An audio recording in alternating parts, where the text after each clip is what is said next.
सबसे पहले हमारा चैप्टर है इकोनॉमिक्स का, चैप्टर नंबर 1, जिसका नाम क्या है, डेवलपमेंट। डेवलपमेंट क्या होता है, मोटे बता भैया विकास होना। तू मोटा है कैसे बेहतर होना भैया विकास होना। विकास किसी का हो गया, मेरे मामा का नाम विकास है तो मेरे मामा का विकास हो गया। नहीं भैया किसी चीज का बेहतर से बेहतर ये तो होना, बेटरमेंट betterment जब भैया रोड पर डेवलप हो रहा है, रोड बन रही है हमारे इंडिया में बढ़िया। तो वो बल्ले भैया सैलरी हर बनती किसी के है। हिसाब से अलग है डेवलपमेंट। हाँ भैया सबके भैया किसी के लिए विकास में, किसी के लिए वो भैया अलग अलग फील्ड में क्या हो, डेवलपमेंट। नुकसान भी होता है। हाँ। भैया हर आदमी अलग अलग डेवलपमेंट वो फील्ड में डेवलपमेंट कर रहा है। अच्छा, हाँ जी। जैसे भैया किसी एक आदमी के लिए डेवलप हो रहा है, वो किसी को नुकसान भी दे सकता जब है। भैया हम दोनों एक के लिए देखो भैया देखो एक के लिए डेवलपमेंट है वो। अच्छा मैं- जो विकास हो बेटा उसने अपने डेवलपमेंट करा था, तो उसे उसे बढ़ा रहा था एम्पायर को, एम्पायर को। फिर योगी ने डिस्ट्रक्शन कर दिया। योगी ने उसकी तहस नहस करवा दिया मामला। योजी ने डेवलप कर दिया बेटा। योगी ठीक। देखो डेवलपमेंट का मतलब क्या होता है, किसी भी फील्ड में, ठीक है, चाहे वो हेल्थ से रिलेटेड हो या ट्रांसपोर्ट से रिलेटेड हो, डेवलपमेंट होने का मतलब हुआ उसमें प्रोग्रेस होना, धीरे धीरे टाइम के साथ होती रहती है। लेकिन ज़्यादा डिटेल में नहीं जाते, डेवलपमेंट क्यों क्या कैसे, ये नहीं ज़्यादा हो जाएगा डीप में। अभी क्या है, डेवलपमेंट होने से क्या होगा, हर किसी के फायदे नुकसान होते हैं। सबके लिए क्या डेवलपमेंट एक सा होगा, सबके लिए अलग अलग होगा। जैसे कि एग्जांपल के लिए बात देखो, हमारी मवाना रोड जो है उस पे क्या बने है, एक्सप्रेस वे बना है, क्या बना है, हाईवे बना है। कोई बात नहीं। तो जो हमारी मवाना रोड पे हाईवे बना है, उस पे पता नहीं मुझे किसी ने बताया या कोई मेरे साथ था, मुझे ध्यान नहीं, तुम साथ नहीं थे, मैं अभी मेरे दोस्त की एक शादी में गया था, नारायण के का नीचे गाँव वाला है। है उसके हाँ। तो रेट घटी है। अरे हाँ, तो जैसे वहाँ पे पुल बना, जो पुल के नीचे जमीन आ गई, उसके रेट क्या हो गए, घट गए एक ही रोड पे। और जो पुल से बाहर रह गया उसके क्या हो गए, बच गए। मतलब जो पुल के नीचे मार्केट आ गई, उनका काम क्या हो गया, कम हो गया, हमें ठीक रहेगा। हर चीज़ के फायदे नुकसान होते हैं। लेकिन इधर वाली मार्केट खराब हो गई, जिन्होंने अपने हॉस्टल ये बना रखे थे ना, वो अंदर जाने में उनकी मज़ेदारी खराब हो गई। ठीक है, तो डेवलपमेंट क्या होता है, सबके लिए अलग अलग हो सकता है। किसी के लिए फायदेमंद हो सकता है, किसी के लिए कैसा हो सकता है, उसमें नुकसान हो सकता है।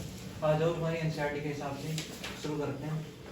ठीक है, इसमें लिखा हुआ है different person can have different development goals. मतलब हर पर्सन के अपने अपने डेवलपमेंट के गोल है। जैसे तुम यहाँ शहर में रह रहे हो, हम रह रहे हैं, सबकी अपनी अपनी इच्छा है। तुम्हारे माँ बाप चाहते हैं तुम पढ़ो, तुम्हारा वो इंडिविजुअल घर का डेवलपमेंट होगा कि तुम अपना घर लो, यहाँ पे पहले छोटा घर लिया, बड़ा कर लो, फिर तुम्हारे शादी हो और तुम पे अपनी बढ़िया बढ़िया महंगी महंगी गाड़ी हो, तुम्हारे लिए ये डेवलपमेंट हो। कोई और जो बच्चा भी गांव में ही रह रहा है तुम्हारे घर परिवार का, उसके लिए क्या डेवलपमेंट होगा, उसके लिए डेवलपमेंट क्या होगा कि वो शहर में ही आ जाए या वो नौकरी लेते किसी तरीके से, कुछ भी मत करके। ठीक है, ये बात समझ सबकी में? नीड डिजायर, सबकी नीड डिजायर जो भी है सभी अलग अलग होती है। ठीक है, स्विफ्ट की भी अलग है डिजायर। उसके बाद जी भैया। What may be development for one may not be development for the other, it may even be destructive for the other. अगर किसी के लिए कोई चीज डेवलपमेंट है, जरूरी नहीं है वो दूसरे के लिए भी डेवलपमेंट हो। मैं बता चुका, एक्सप्लेन कर चुका, वो दूसरे के लिए क्या हो सकती है, नुकसानदायक भी हो सकती है चीज। ठीक है, उसके बाद बात करते हैं गोल्स की। जो गोल्स भी होते हैं उनको दो हिस्सों में बांटा जाता है। एक होता है जो मटेरियल की कैटेगरी में रखे जाते हैं, ठीक है, दूसरे जो मटेरियल की कैटेगरी में नहीं रखे जाते। ठीक है, इसमें ज़्यादा तुम्हें डिटेल में पढ़ने की जरूरत नहीं है। मटेरियल वाले गोल कौन से हो जाएंगे, उन्हें बोलते हैं मटेरियलिस्टिक गोल्स, जैसे कि जो हम पैसे के बेस पे खरीद सकते हैं जो चीज़ें। ठीक है, मान लो आईफोन लेना था, आर्यन को आईफोन लेना है, नंबर लाने के बाद तो क्या होगा, इसके पास पैसे होने चाहिए, आईफोन ले लेगा। ठीक है, मोटे को अपने आईफोन का लॉक तोड़वाना था, उसके पास पैसा था, उसने तोड़वा लिया, कंट्रोल कर ले वाहन। ठीक है, जो चीज़ें पैसे से खरीद सकते हो, चाहे आप दिखावे की चीज़ें हो, गाड़ी हो, घोड़ा हो, घर हो, ठीक है, या नॉन मटेरियलिस्टिक चीज़ें क्या हो जाएंगी, जो आप पैसे से नहीं खरीद सकते। हेल्थ खरीद लोगे पैसे से? नहीं। उससे जो पहले से तुम्हारी अच्छी है उसमें बस थोड़ा उससे बीमार हो गए तो इम्प्रूव कर सकते हो, खरीद नहीं सकते भैया। बिहार भी नहीं खरीद सकते। बिहार जिसे हमारे रुपये को बहुत कमी है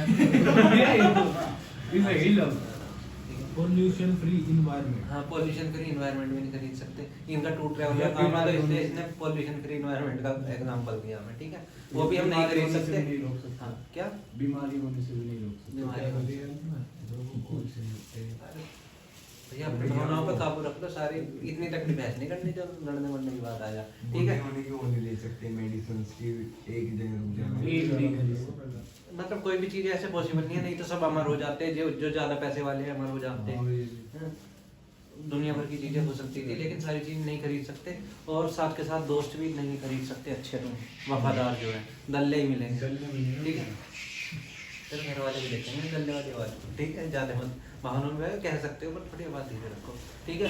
जैसे कि मैं तुम्हें हमेशा एग्जांपल देता हूँ कि अभी तुम्हारे पीछे लगे हुए, मैंने अक्की को शायद किसी को एग्जांपल दिया था कि जो तुम साथ में घूम रहे हो सब इसलिए घूम रहे हो कि बाइक है तो तुम्हारे पास लग रहे हैं 4 चमचे तुम्हारे पीछे, ठीक है। नहीं होगी तो नहीं लगने दो ना भैया, ये तो खास है तुमसे। अब मैं तेरी बात नहीं कर रहा, ये खास इसलिए कि ये जब तेरे को मोटरसाइकिल नहीं थे तब भी तेरे साथ पढ़ रहे थे, जब भी थी। ठीक है। ये सच्ची दोस्ती होती है, और सच्ची दोस्ती कभी भी पैसे से नहीं खरीदी जा सकती। जैसे यहाँ पे पैसा आएगा तो दोस्त बनते चले जाएंगे। जैसे कोई कहावत है, कहीं गाड़ी पे भी लिखी देखी है, मैंने लिखवाते हैं कि वो कुछ अबे, ऐसे कुछ है कि पैसे चाह रहा है तो मतलब पैदा हो गए रिश्तेदार, कुछ है कोई भजन वजन में भी लाइन डाल रखी है, ये हकीकत है। जैसे आपके पास पैसे आने शुरू होंगे 10-5 रिश्तेदार बनकर तैयार खड़े हो जाएंगे, जैसे कि हमारे गंगानगर का हाल है। मैं किसी को मतलब टारगेट नहीं कर रहा यहाँ पे, जैसे गंगानगर का जो हाल है हमारे का, गंगानगर का क्या हाल है, यहाँ पे गुज्जर हैं बहुत सारे रह रहे हैं। इनका क्या है कि जिसे ये जानते भी ना हो, लेकिन उसने आके 200 मीटर का मेन रोड पे घर ले लिया, तो उसके यहाँ इन्विटेशन कार्ड जाना शुरू हो जाता है आपस में। गंगानगर का सर्कल ऐसे ही चल रहा है, चाहे वो कोई भी कॉलोनी हो, अलकनंदा हो, कुछ भी हो, इनमें क्या यही चलता आ रहा है कि ये आपस में जुड़े हुए हैं। और जुड़े सिर्फ किस बेस पे जुड़ते हैं, ये सब वेल्थ के बेसिस पे जुड़े हुए हैं कि अच्छा इसके पास पैसा है, इसके पास गाड़ी है, तो अब इनसे कनेक्शन शुरू कर दो, इनके घर कार्ड पहुँचा दो, मैंने नौता दे दो, ठीक है। लेकिन क्या एक्चुअल में रिश्ते कायम है? ये नहीं है, लॉन्ग टर्म के लिए कायम नहीं है, क्योंकि जो आदमी पैसे देख के दे रहे हैं, इवन कुछ लोग ऐसे हैं, मैं नाम नहीं लूँगा किसी का भी, कि उनके अपने सगे रिश्तेदार यहाँ पे रह रहे हैं, लेकिन वो चाहे तो वे उनसे ज़्यादा पैसे वालों को पूछे, ये हकीकत बात है, ठीक है। तो ये चलता है लाइफ में, पर ऐसी चीज़ें तुम पैसों से खरीद नहीं सकते जो सच्चे रिश्ते होंगे, कोई भी चीज़ें, ठीक है। ये कैसी चीज़ों में आ जाती हैं? नॉन मटेरियलिस्टिक चीज़ों में आ जाती हैं। दोनों के बीच में तो समझ में आ गया, एग्जाम्पल बहुत है, तुम खुद पढ़ सकते हो, बहुत सारे एग्जाम्पल हैं। लेकिन जो इंसान की डिमांड होती है, मान लो मान है, कोई भी एग्जाम्पल ले लो किसी का भी, क्या उसे सिर्फ मटेरियल वाली चीज़ें चाहिए जो पैसे से खरीद सकता है, बिना पैसे वाली चाहिए? दोनों चाहिए, दोनों चीज़ों की ज़रूरत होती है, दोनों चीज़ों की ज़रूरत होगी। मान लो मान है, हमारा मान क्या है भैया, मतलब हमारे मान को जैसे कि अच्छे दोस्त भी चाहिए, चाहता है कि भैया वफादार दोस्त रहे, तनिष्क भी हमारा चाहता है वफादार दोस्त रहे, नहीं तो एक दूसरे को दल्ले कह देते हो, जैसे कल बेचारे उमंग के साथ करा रखी है, ठीक है। ठीक है, साथ में क्या चाहिए तुम्हें? गाड़ी भी चाहिए, पैसा भी चाहिए। तो इंसान का क्या है, जो उसके अपने डेवलपमेंट के गोल्स होते हैं वो मिक्सड अप होते हैं, उसमें दोनों चीजें होती हैं, मतलब मटेरियलिस्टिक चीजें भी, नॉन मटेरियलिस्टिक चीजें भी। बात समझ में आ गई? ठीक है, ठीक है। रेस्पेक्ट भी किसके अंदर आएगी? नॉन मटेरियलिस्टिक चीजों के अंदर। ये तुम समझ लेना, मैं ये तुम नोट्स में होंगे जब चीजें अंदर आ जाएगी। उसके बाद बात करते हैं इनकम एंड अदर गोल्स। ठीक है, इनकम एंड अदर गोल्स अगला टॉपिक है एनसीईआरटी में। इसमें लिखा हुआ है कि कैसे, एग्जांपल के लिए समझो, मान लो पैसा तो किसी के पास भी हो सकता है, ठीक है, लेकिन वो किस प्रोफेशन से आ रहा है, ठीक है, किस प्रोफेशन से आ रहा है वो भी डिपेंड करता है, उसकी रेस्पेक्ट उस पर भी डिपेंड करता है। किसी पे चोरी करके आ रहा है तो क्या सोसाइटी उसे उस तरीके से देखेगी? नहीं देखने की भैया, ठीक है, पैसे वाला है ठीक है, लेकिन वो कहीं नई जगह जाके बेवकूफ़ बना दे वो अलग बात है, ठीक है। और अगर कुछ लगता है लोगों को कि जो ऐसे इस टाइप की कैटेगरी के लोग होते हैं, उन्हें लगता है कि नहीं सामने वाला आदमी तुमसे दबाव बना रहा है। एक्चुअल में कोई किसी से दबता नहीं है, बस वो नेचर जानता है, आदमी भिड़ना नहीं चाहता, तो सामने आएगा तो कह देगा भैया जी नमस्ते, ठीक है। लेकिन एक्चुअल में अपने घर में वो अपने बच्चों को 2 गाली देगा, कहेगा बच के रहिए, इनसे अलग को रहिए, ठीक है, ये हकीकत है, ठीक है। तो रेस्पेक्ट भी बहुत होनी जरूरी है, रेस्पेक्ट खाली पैसे के बेस पे नहीं मिल सकती, ठीक है। यही जब स्टार्टिंग में, उसके बाद आ जाते हैं नेशनल डेवलपमेंट में। नेशनल डेवलपमेंट क्या होगा? पूरे देश का विकास, ठीक है, पूरे देश का विकास होगा, जैसे एजुकेशन, हेल्थ, ठीक है। पूरे देश का विकास कब होगा, डेवलपमेंट कब होगा? जब आप पूरे देश में क्या होगी, एजुकेशन फैसिलिटी अच्छी होगी, हेल्थ फैसिलिटी अच्छी होगी, सिक्योरिटी, ठीक है, बहुत सारी चीज़ें होंगी, ठीक है। तो इन सब चीज़ों पे क्या होगा, पूरे देश का क्या होगा, डेवलपमेंट डिपेंड करता है किसी भी देश का, ठीक है। और बेस है, एक तरह से बेस है डेवलपमेंट का। और इसके अलावा ही जो किसी भी देश का कि एक आइडिया लगाया जाता है कि इस देश में कोई कितना डेवलप्ड कंट्री है, ये किससे पता चलता है, मनी से, इनकम से। और इसके लिए वर्ड यूज करा जाता है per capita income. Per capita income का मतलब क्या होता है, पर पर्सन इनकम कितनी है हर कंट्री में, ठीक है। पर पर्सन इनकम के हिसाब से क्या करा जाता है, कैटेगराइज करा जाता है कि कोई देश कितना डेवलप्ड है या डेवलपिंग है या पुअर है, ठीक है। वो पैसे के बेस पे करते हैं, ठीक है। लेकिन कुछ अलग कंडीशन भी होती है, वो मैं अभी बताऊंगा तुम्हें। पर कैपिटा इनकम का कॉन्सेप्ट क्या है कि आप ऐसे क्यों नहीं ले रहे, जैसे मैं कह रहा था क्या था, नेशनल डेवलपमेंट है। नेशनल डेवलपमेंट हम कहने लगे कि भैया भारत में तो जो है कई करोड़ फॉर्च्यूनर है, कोई भी XYZ देश में नहीं है हमारे कंपैरिजन में। या हम कहने लगे, कोई देश हमसे कहने लगे कि भैया ऐसा हमारे यहाँ तो इतने सारी वो हैं बाइक्स हैं, तुम्हारे पास तो इतनी है भी। वो उस चीज़ पे डिपेंड नहीं करता, वो डिपेंड करता है कि वहाँ पे लोगों की पॉपुलेशन कितनी है। भैया जितनी है गाड़ी इतने तो पाकिस्तान में आदमी भी नहीं, सीधी सी बात है। तो वो किस चीज़ पे डिपेंड करेगा, पॉपुलेशन कितनी है। तो नेशनल डेवलपमेंट को इसलिए मेजर किससे करा जाता है कि टोटल इनकम कितनी है, उसको डिवाइड किससे करते हैं, टोटल पॉपुलेशन से डिवाइड करते हैं। इसी को क्या बोला जाता है, पर कैपिटा इनकम बोलते हैं। और इसी के हिसाब से एक रेटिंग बनती है, उसमें डिसाइड करा जाता है कि कौन कंट्री डेवलप्ड है या डेवलपमेंट के अंडर में है या पुअर की कैटेगरी में डाला जाता है। बात समझ में आई। कुछ स्पेशल कंडीशन है, कुछ कंट्री ऐसे हैं जिनको कि डेवलप नहीं माना जाता, क्योंकि डेवलपमेंट का हमने क्या पढ़ा शुरू में, ये भी क्या पढ़ा कि रेस्पेक्ट, फ्रीडम, ये वाली चीज़ें भी डेवलपमेंट के अंदर कंसिडर करी जाती हैं। अब कुछ कंट्री ऐसे हैं जैसे सीरिया वगैरह है, जो बहुत सारे XYZ कंट्री हैं, वहाँ पे क्या है, वुमेन्स को इतनी आज़ादी नहीं है, या वहाँ पे काले घोरे का भेद है बहुत ज़्यादा, ब्लैक पीपल वाइट पीपल ये वाला चलता है, ठीक है। तो उन कंट्री को जो ये स्टैंडर्ड वाले हैं ना हमारे, जो रिपोर्ट कौन देते हैं इसकी, यूएस नहीं यार कोई और देता है, वर्ल्ड डेवलपमेंट जो रिपोर्ट होती है वो ऐसी कंट्रीज को क्या मानती है, बहुत सारा ग्रुप है उसमें, बहुत सारी कंट्री को जो बनाते हैं वो कहते हैं कि ऐसी कंट्री को हम डेवलपमेंट की कैटेगरी में डाले नहीं, उन्हें पुअर ही रखेंगे। चाहे उन पे पैसा हो कोई बात नहीं, पर कैपिटल इनकम हो कोई बात नहीं, लेकिन जब उनके यहाँ पे फ्रीडम नहीं है, आज़ादी नहीं है, तो क्या करेंगे हम उनको कैसी कंट्री में डालेंगे, अंडर डेवलपमेंट या पुअर कंट्री में डाला जाता है, ठीक है। जैसे कि बात करें, एक इसका एक मेजरमेंट है जो क्वांटिटी ली जाती है, लगभग $49 49,500 के आसपास है। अगर उतना या उससे ज़्यादा होगा तो वो किस कैटेगरी में आएंगे, डेवलप्ड कंट्री में आएंगे या रिच कंट्री में आएंगे। और अगर उससे कम है, मतलब $2,500 से कम, $2,500 से कम है, $2,500 या उससे कम है, तो वो किस में आएगा, पुअर कंट्री में आएगा। इंडिया की बात करें, इंडिया ना तो रिच में आता ना पुअर में आता। इंडिया का जो है लगभग $6,700 के आसपास है, ठीक है, जो लास्ट डाटा था NCERT के हिसाब से।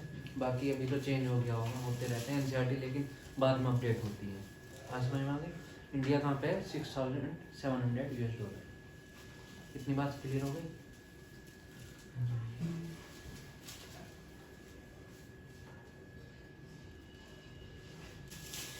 अब देखो, ये इनकम और दूसरे क्राइटेरिया किस चीज़ पे डिपेंड करते हैं। इनके लिए बहुत सारी टर्म्स हैं जो तुम्हें पहले पता होने चाहिए। जैसे पहली टर्म्स है, आप अपनी NCERT को ओपन करेंगे, पहली टर्म है infant mortality rate. Infant mortality rate, infant mortality rate क्या होगा, ये जो चिल्ड्रन बन जाए 1 साल से पहले, इसमें काउंट करा जाता है उन बच्चों को कि आउट ऑफ 1000 कितने बच्चे ऐसे हैं जो 1 साल की उम्र होने से पहले जिनकी डेथ हो जाती है, ठीक है। वो भी डिपेंड करेगा, उस पर भी तो डेवलपमेंट का असर पड़ेगा उस सब चीज़ पे। दूसरा होता है लिटरेसी रेट, हर कितने लोग पढ़ रहे हैं वहाँ पे, कितना परसेंटेज जो है किसी भी एरिया का, किसी स्टेट का, किसी गांव का, किसी शहर का पढ़ रहा है, वो किस में आता है, लिटरेसी रेट में। फिर उन सबका मिला के पूरा किसी कंट्री का बन जाता है। उसके बाद आता है नेट अटेंडेंस रेशियो, ये बहुत ज़रूरी है, NCERT में मेंशन भी है। नेट अटेंडेंस रेशियो क्या होता है, इसमें भाई मान लो ऐसे भी तुम्हारे गांव में भी आसपास अभी भी एग्जांपल होंगे जिन बच्चों ने स्कूल में जाना तो शुरू किया, गवर्नमेंट स्कूल में, 2nd 3rd तक आते हुए छोड़ दिया उन्होंने, ठीक है, तुम्हारी एज से आने से पहले छोड़ दिया। तुम ज़्यादातर बच्चे जो 10th करते हैं 15-16 साल के करते हैं, ठीक है। तो इसमें क्या करा जाता है, 14 से 15 साल का एक ग्रुप लिया जाता है कि कौन बच्चा उस टाइम तक भी पढ़ रहा है, पढ़ाई कंटिन्यू कर रहा है। तो उसका जब रेशियो निकालते हैं उससे पता चलता है नेट अटेंडेंस रेशियो। मान लो कोई गरीब है बेचारे ने एडमिशन ले लिया, लेकिन क्या हुआ अपनी पढ़ाई को आगे कंटिन्यू नहीं रख पाया, 11-12 साल की उम्र में दुकान पे कहीं काम करने लग गया पैसे की कमी में, तो वो क्या होगा, वो नेट अटेंडेंस रेशियो में नहीं इंक्लूड करा जाएगा। ठीक है, और एग्जैक्ट जो लिटरेसी रेट का आइडिया है वो नेट अटेंडेंस रेशियो के हिसाब से लगाया जाता है। बात समझ में आई?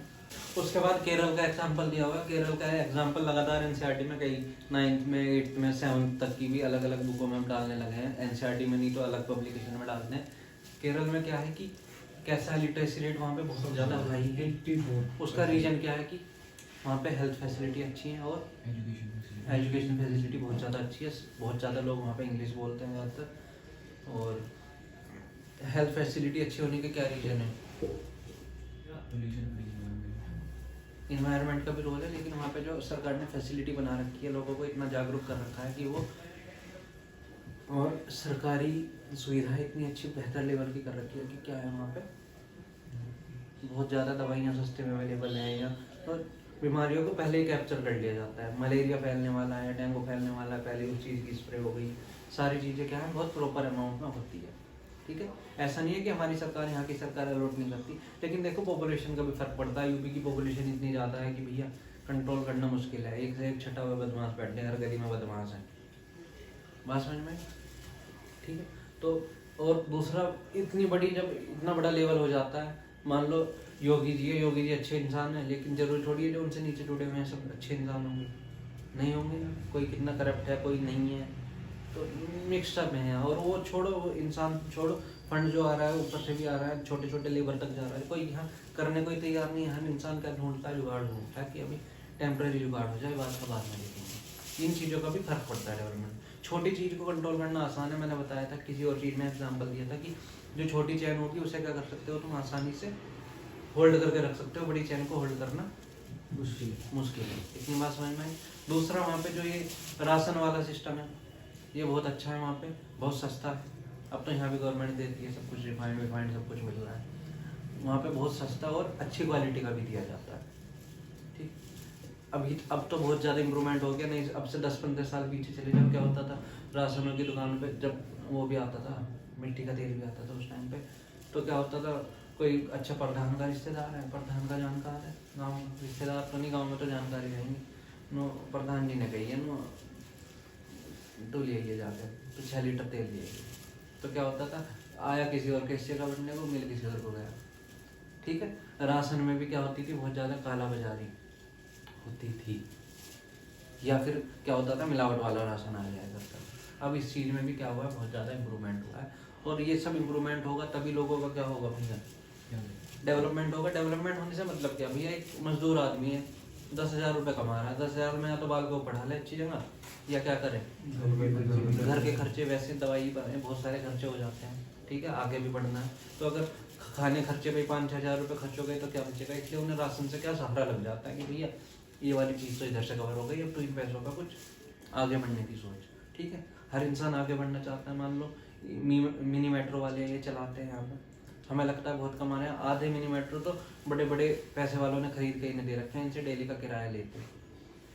ठीक है, तो हर इंसान के लिए डेवलपमेंट के मायने अलग हैं, और वो डिपेंड भी बहुत सारी चीज़ों पर करता है कि आपके वहाँ पे फैसिलिटी कैसी है। बात समझ में आई? आ जाते हैं पब्लिक फैसिलिटी। पब्लिक फैसिलिटी क्या होगी, बेसिक फैसिलिटी जैसे कि एजुकेशन, पब्लिक ट्रांसपोर्टेशन, ट्रांसपोर्टेशन। बात समझ में? बाबू खून फूकने वाले काम मत करें, अगर मेरा दिमाग भ्रष्ट हो जाए फिर एक उसके बाद आते हैं पब्लिक फैसिलिटी। देखो क्या क्या हो सकती है पब्लिक फैसिलिटी में, क्या आते हैं एजुकेशन की फैसिलिटी सबसे ज़्यादा जरूरी है, क्योंकि देश को आगे बढ़ना पढ़ा लिखा होना जरूरी है। मान लो पढ़ नहीं पाएंगे, जो बच्चे गाँव में फंस रहे हैं वो नहीं पढ़ पाएंगे, वो तो वहीं के वहीं रह जाएंगे। ठीक है, तो इसके लिए क्या होना चाहिए, डेवलपमेंट, स्कूलों में डेवलपमेंट होना चाहिए। स्कूलों में डेवलपमेंट कैसे होना चाहिए, थोड़ी सरकार ने ये कह दिया कि भैया हम ना एक पैमाना जारी कर रहे हैं कि जिनके पास इतने इससे कम इनकम है उन्हें ना प्राइवेट स्कूलों में फ्री में पढ़ाया जाएगा। क्या इससे फ़ायदा हो सकता है कुछ? नहीं हो पाने का। प्राइवेट स्कूल कह देगा ठीक है फ्री में पढ़ाने की जिम्मेदारी हमारी, कोर्स खरीद लो जरा, गया मामला। तो क्या है कि जब फायदा है, जब सरकारी ही जो स्कूल बने हुए हैं उनमें क्या हो, डेवलपमेंट वहाँ पे इम्प्रूवमेंट हो, स्ट्रिक्टनेस बढ़े टीचर के ऊपर। सरकारी टीचर बहुत, सब में सब वही नहीं कह रहा, सब एक से नहीं होते, लेकिन बहुत सारे सरकारी टीचर क्या होते हैं, फ़ायदा उठाते हैं, गांव में बैठे हैं आराम से जाके, चाय पी मारेंगे, धूम सेकेंगे और क्या करेंगे भैया, घर आ जाएंगे। ना बच्चों को अवेयर करते, ना वहाँ पे कुछ फैसिलिटी, ना अच्छे से पढ़ाते। आप भी जाएँ तो बहुत ज़्यादा इसमें भी क्या चलती है, काला बाजारी समझ सकते हो, रिश्वत समझ सकते हो, या आदमी काम करने से बचता है, जिस चीज़ के पैसे मिल रहे हैं उससे भी क्या करता है वो बचता है। और एजुकेशन एक ऐसी चीज़ है जो अमीर भी ले सके और गरीब सही बात है। तो सुनते आए हैं बचपन में, घर वाले भी कहते थे कि भैया जमीन है बढ़ जाएगी, 50 बीघे या 25 रह जाएगी, लेकिन जो तुमने पढ़ लिया वो तेरे हिस्से में रहेगा, तेरा छोटे वाला या तेरे से बड़े वाला उस चीज़ को नहीं छीन सकता। जो तुम पढ़ लोगे, देख केस, जो तुम पढ़ लोगे वो तुमसे कोई छीन नहीं सकता। आदमी का दिमाग ही और उसकी जो नॉलेज है वही उसके साथ रहेगी। बाकी ज़मीन बढ़ जाएगी, ज़मीन कोई बेच भी सकता है, कोई बढ़ा भी सकता है, लेकिन ये चीज़ ऐसी है कि जो तुमने एक्वायर कर ली तुमसे कोई छीन नहीं सकता तुम्हारी ज़मीन में। मान लो XYZ तुम में से किसी की नौकरी लग गई, अब आपके सोचने लगा इसकी नौकरी छीन लो, भाई कैसे छीन लेगा, नहीं छीन सकता। तुझे भी अगर लेनी है तो तुझे पढ़ना पड़ेगा अपना, काबिल बनना पड़ेगा। सो जाए यहाँ पे, ज़्यादा नहीं हो रहा, ठीक है। उसके बाद एक और कौन सी फैसिलिटी आती है, हेल्थ से रिलेटेड फैसिलिटी। हेल्थ से रिलेटेड फैसिलिटी में खाली ऐसा नहीं है कि जो हमारे ये सरकारी अस्पताल है इनमें इम्प्रूवमेंट होना चाहिए, उनमें भी होना चाहिए, क्योंकि यहाँ तो बहुत बुरा हाल है। बहुत बुरा हाल कैसे, लोगों को ही शर्म नहीं है, सरकार तो कर रही है व्यवस्था, लेकिन लोगों को क्या शर्म नहीं है, जरा से कोने में वहीं कर दिया। सच में यही हाल है, बहुत बुरा हाल है। तुम कहीं भी सरकारी बिल्डिंग में, स्कूलों तक में भी चले जाओ, सरकारी कॉलेजों में चले जाओ, हर कोने में ना गुटके वाले मिलेंगे तुम्हें, जिन्होंने झूक रखा होगा। ये बहुत बुरा हाल है। इस चीज़ के लिए क्या है, हमें भी खुद भी तो करना चाहिए एफर्ट। जो आदमी वहाँ गुटखा थूक के आ रहा, गुटखा कौन खाते हैं ज़्यादातर कौन लोग गुटखा खाएंगे, जो जितना नाकामयाब होगा, ठीक है, ज़्यादातर, या जिसके बच्चे जो पढ़ा लिखा नहीं पा रहा होगा बच्चों को, वो बस एक ही चीज़ का जुगाड़ करता है कि एक तो भैया मुझे गुटखा खाना है, या मुझे आज शाम को 65 रुपये का जुगाड़ करना है, ठीक है। और वही फिर जब चाय की टपरी पर कहीं आके बैठेगा और कह देगा सरकार कुछ नहीं कर रही, भैया सरकार नहीं कर रही कुछ भी, यही हालात है। और वही आदमी चुपकेगा, ऐसी जगह को सड़ाएगा, खराब करेगा, तो बहुत अंतर है। दूसरा आदमी काम करने को तैयार नहीं है, पैसे बढ़ाते जा रहे हैं, आदमी मेहनत करने को तैयार नहीं होता। सब एक से नहीं है, मैं फिर कह रहा हूँ, लेकिन कुछ लोगों की वजह से सब उसी काउंटिंग में आ जाते हैं। तो हेल्थ फैसिलिटी भी क्या होनी चाहिए, इम्प्रूवमेंट होना चाहिए, सरकारी अस्पतालों में अच्छी अच्छी फैसिलिटी मिलनी चाहिए। अब बीमारी जैसे कि कैंसर की, ये सारी बीमारी बहुत ज़्यादा बढ़ती जा रही है। अब हर कोई क्या अफोर्ड कर सकता है, या हर किसी का एम्स में नंबर आ सकता है, भैया वहाँ भी जैक चलती है बहुत ज़्यादा। तो क्या होना चाहिए कि इम्प्रूवमेंट होना चाहिए, जो ये फैसिलिटी कम से कम दामों पर यहाँ पर भी आपके आसपास क्या हो, अवेलेबल हो। बात समझ में आई? उसके अलावा बात कर रहे थे सबसे पहले पॉइंट एजुकेशन पे। एजुकेशन भैया सबसे ज़्यादा ज़रूरी इसलिए है कि जब तक आदमी एजुकेटेड नहीं होगा वो आगे नहीं बढ़ पाएगा, आगे कोई अच्छी जॉब नहीं ले पाएगा, ठीक है। और एजुकेशन के लिए सरकारी, या तो सरकारी स्कूलों में इम्प्रूवमेंट करो। मान लो सरकारी कॉलेज है, मैं ये एक गवर्नमेंट कॉलेज से पढ़ा हुआ हूँ, वहाँ पर 50% टीचर तो ऐसे हैं कि पढ़ाने को तैयार नहीं है, ऊपर से 90% बच्चे ऐसे हैं क्लास में जाने को तैयार नहीं है। सबको जाकर क्या है, नेता बनना है, ठीक है। इसलिए गवर्नमेंट कॉलेज वाले बच्चे तो बहुत कम आगे बढ़ पाते हैं, प्राइवेट वाले ज़्यादा कंपैरिजन ले सकते हैं, उनके कंपैरिजन में ज़्यादा जॉब ले सकते हैं। दूसरा रीज़न क्या है भाई, गरीब आदमी है वो क्या प्राइवेट स्कूल में पढ़ा पाएगा, प्राइवेट कॉलेज में पढ़ा पाएगा, नहीं पढ़ा पाने का, तो भैया जो गैप है वो फिर बढ़ता चला जाता है, वहीं का वहीं खाई जो है खिसकती चली जाएगी। तो इसमें भी ना इम्प्रूवमेंट होना चाहिए कि अगर जो आ रहे हैं उनके ऊपर स्ट्रिक्टनेस होनी चाहिए। हालांकि मैं ये किसी के सामने बोलूँगा, किसी सरकारी मास्टर के सामने, चाहे कोई भी हो, XYZ, चाहे घर का हो, मैं खुद तो आदमी चिढ़ जाता है, अच्छा मुझे तो ऐसा कह रहा, मैं टारगेट कर रहा हूँ, ये हकीकत है भाई। सब एक से नहीं है, कुछ मैंने बहुत सारे सरकारी टीचर ऐसे देखे हैं कि वो अपने पैसे से भी कुछ थोड़ा बहुत, भाई ऐसा नहीं कि सारी तो लगाने का नहीं, आदमी कमाने के लिए जा रहा है, पर अपने पैसे से भी वो बच्चों के लिए वहाँ पे, चाहे उन्होंने वाइट बोर्ड ही जाके लगाया वो काले वाले भी, उन्होंने अपनी तरफ से क्या करा है, इम्प्रूवमेंट करा है, ठीक है। और जैसे कि एग्जांपल दूं मैं, जागरूक होना भी जरूरी है, ठीक है।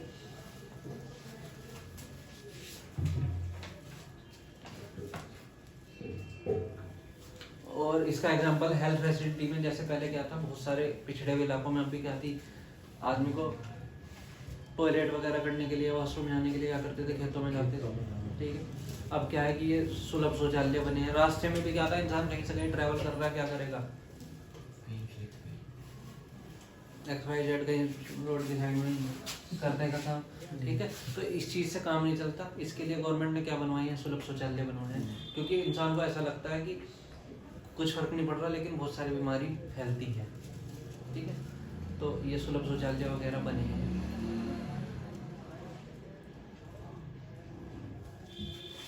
एक आता है यहाँ पे एक्टिविटी दे रखी है तुम्हारी बुक में, BMI, body mass index. Body mass index, body mass index क्या होता है, तुमने पढ़ा होगा, कोई डॉक्टर के पास भी जाओगे, ठीक है, अगर किसी अच्छे डॉक्टर के पास जाओगे, वहाँ अच्छी लैब से रिपोर्ट बनवाओगे, मैं मार दूंगा मुँह पे, आपकी सच बता रहा हूँ।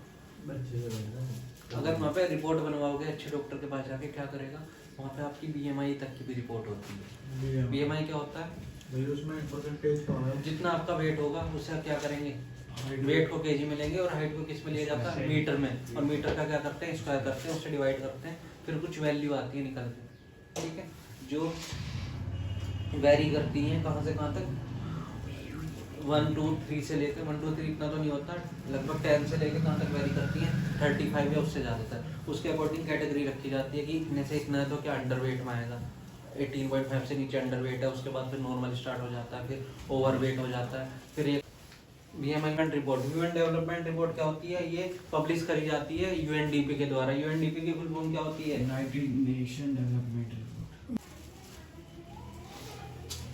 ये जो वर्ल्ड वाली रिपोर्ट है ना, उससे अच्छी होती है कौन सी, ह्यूमन डेवलपमेंट रिपोर्ट, जो कौन पब्लिश करता है, UNDP, United Nation Development programme.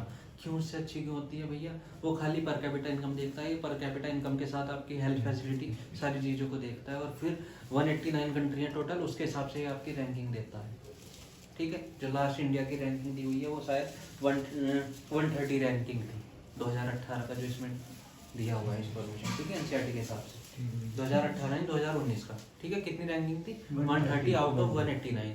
जितना आगे तक बढ़ते चले जाओगे 101 वो उतना अच्छा होगा, जितना नीचे जाओगे 130 से 148 पे जाओगे वो बेकार होगा, ठीक है। ये सब उसके हिसाब से।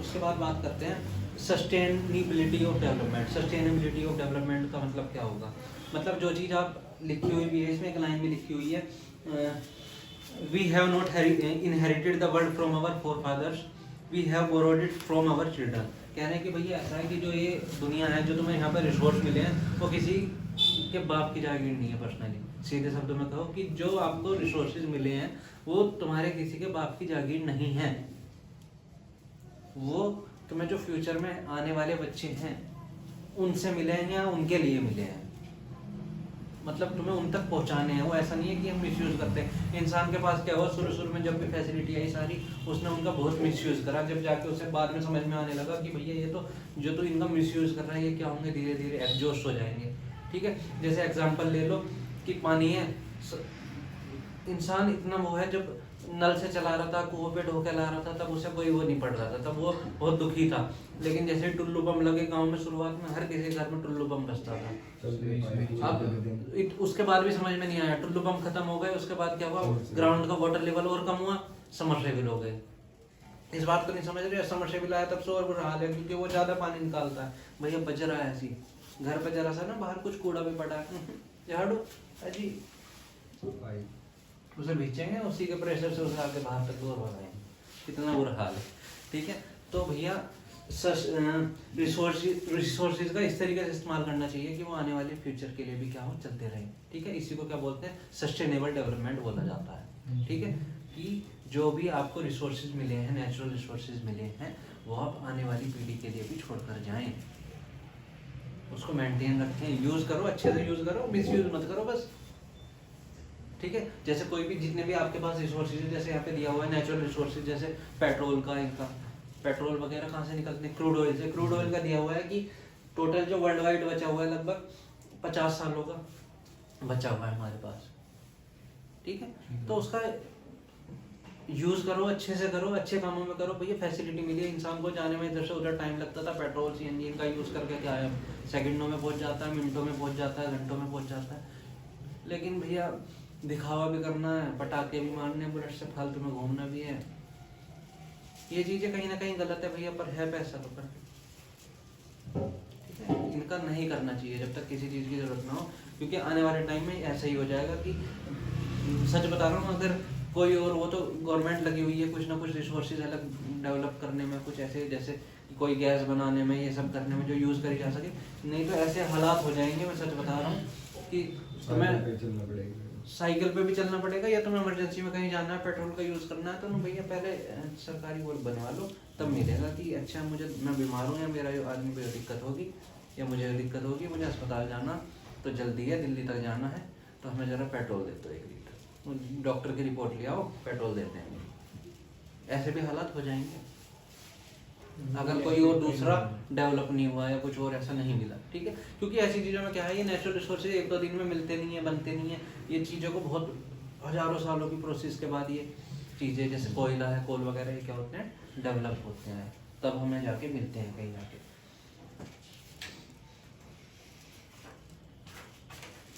पर आज मतलब हमारे पानी की समस्या भी, आप चले जाओ, बहुत ज़्यादा देश जो है पानी की समस्या से जूझ रहा है। तुम क्या समझ रहे हो, जो पानी पी रहे हो, अगर तुम डायरेक्ट सीवर वाला, अगर तुम्हारे घर में आरओ ना लगाओ, मैं पानी का कैंपर में मंगाऊँ, क्या तुम्हें पानी की फैसिलिटी अच्छी मिल जाएगी? बीमार पड़ जाओगे।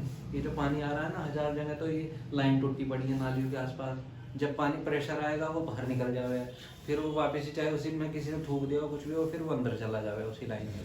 ये बहुत गंदा पानी है जो सप्लाई का टंकियों से आ रहा है। वो महक तो जब आती है बाबू, जब इसमें क्लोरीन डाल के साफ करते हैं, ठीक है, लेकिन कभी कभी वैसी बदबू भी आती है, कपड़े तक आ जाते हैं भैया इसमें, छोटे मोटे कत्तर से, ठीक है। तो ये तो यहाँ हालात है, तुम तो स्वर्ग में रह रहे हो, स्वर्ग का इलाका है सभी तरह का, जहाँ पानी की कमी है वहाँ देखो कितना बुरे हालात है। तो अभी से समझ जाओ, मिसयूज मत करो पानी का। तुम्हारे यहाँ जो समरसेबल लग रहे हैं, सब लग रहे हैं, जब इन चीज़ों पर पाबंदी हो जाएगी या ये और भी नीचे चला जाएगा, तब क्या करोगे भैया, ठीक है। तो रिसोर्सेज का मिसयूज़ नहीं करना चाहिए, उन्हें अच्छे से यूज़ करो। यही हमारा चैप्टर है। उसके बाद मैं तुम्हें PDF दूंगा, उस PDF को पढ़ लेना, उसके अंदर जो क्वेश्चन है, और NCERT की एक बार उससे पहले रीडिंग कर लेना, बस चैप्टर ख़त्म। Thank you sir.